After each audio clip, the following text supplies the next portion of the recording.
Assalamualaikum student, welcome to the e-classes of Sufa English High School. This is Shazia Khan, subject teacher of SST. Now student, this is continuing the civics chapter number 2. So let's start. Point number 5, Republic. Along with being a democracy, we are a republic. All public positions in a republic are elected by the people. No people position is occupied on the basis of the hereditary succession.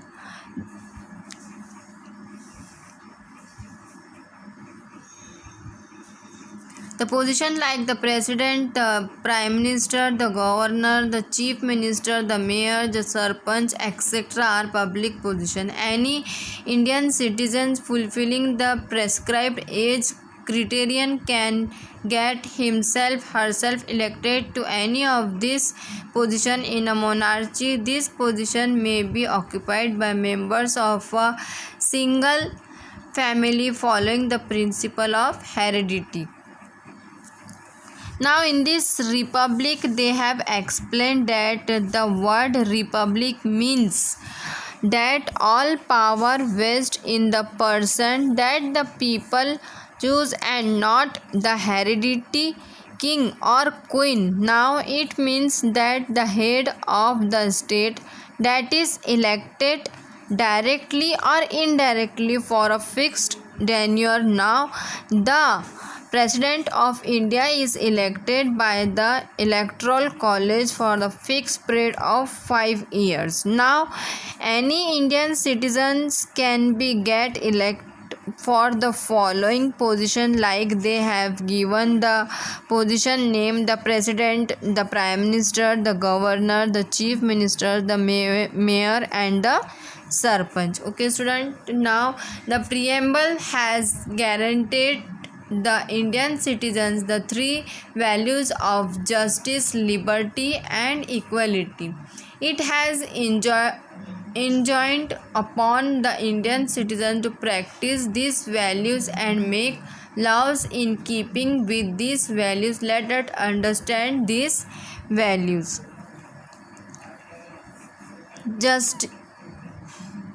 Let us understand these values in point 1, justice. Justice implies a removal of injustice and ensuring that everybody has the opportunity for progress. Establishing justice is adopting such policies that will promote public good. Three types of justice are talked of in the preamble. They are as follows. Now in this they have said that in law justice means there should be no difference in the justice for any progress of any individual or any country. Now it means that it is one of the most important moral and political concept. The word comes from Latin just mean right or law. Now justice is a concept of moral rightness on the ethics, rationality,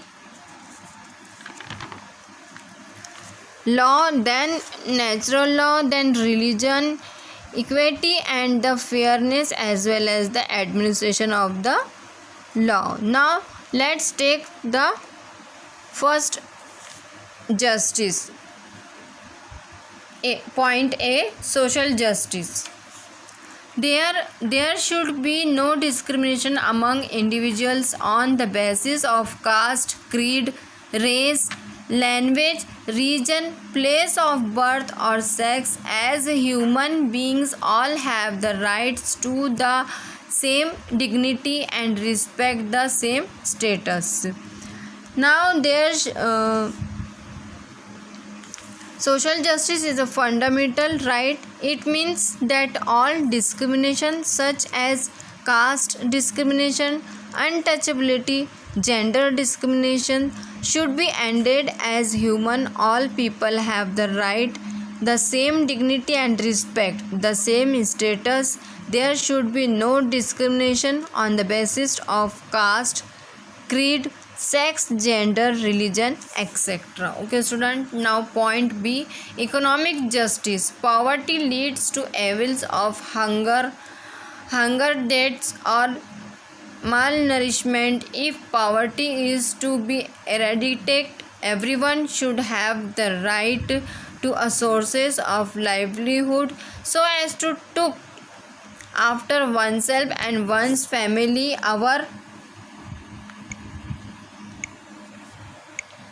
Constitution has given this right to every citizen without any discrimination. Now, this economic justice means equal distribution of a national wealth. Now, it means that economic exploitation should be ended. Now, poverty is the main cause for the hunger deaths, and malnourishment. Now, if poverty is completely removed, then everyone should have the rights after oneself and one's family to look after. Okay, student, it is enough for today. We will continue in the next video. Thank you and take care.